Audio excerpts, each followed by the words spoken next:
আসসালামু আলাইকুম সানি ভাই। ওয়ালাইকুম আসসালাম। এমনি তাড়াহুড়া করে কই দিতেছেন?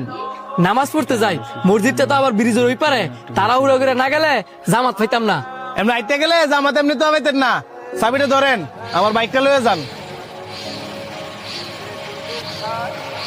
বর্তমানে এই দুনিয়ায় বিশ্বাস দেন। বলতেই নেই।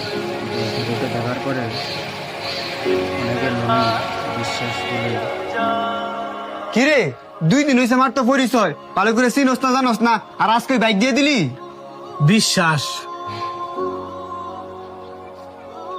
বিশ্বাস না, যখন বাইকটা লিয়ে আইতো না তখন বিশ্বাস বাইরে।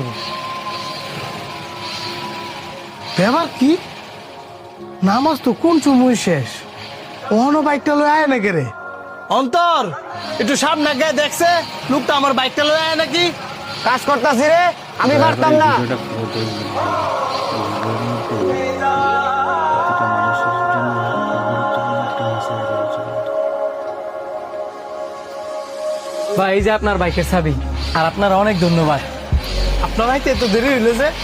একটু বড় বাজার গেছিলাম, বর্তমানে এই কিছু মনে করেন দুনিয়ায় না। বিশ্বাস না বলতেই সমস্যা নাই। এই ভিডিওটা দেখার পরে বন্ধু তাড়াতাড়ি কেন আমার 10,000 টাকা দিয়েছে, আমার মা নাকি সদর হাসপাতালে ভর্তি করছে, আমার ইমার্জেন্সি যাইতে হইব। ক্যাশের তে 10,000 টাকা দিতাম।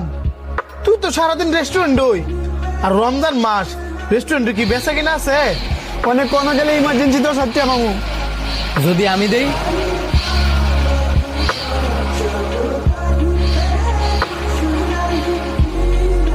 আপনি দিবেন, আমারে চিনেন না জানেন না। বিশ্বাস। আপনার বন্ধু যে আমার বাইকের চাবিটা দিছে, আপনার বন্ধুকে আমার ভালো করে চিনতো জানতো, দিছে কিন্তু বিশ্বাস করে। এই ধরনের 10,000 টাকা আছে, তাড়াতাড়ি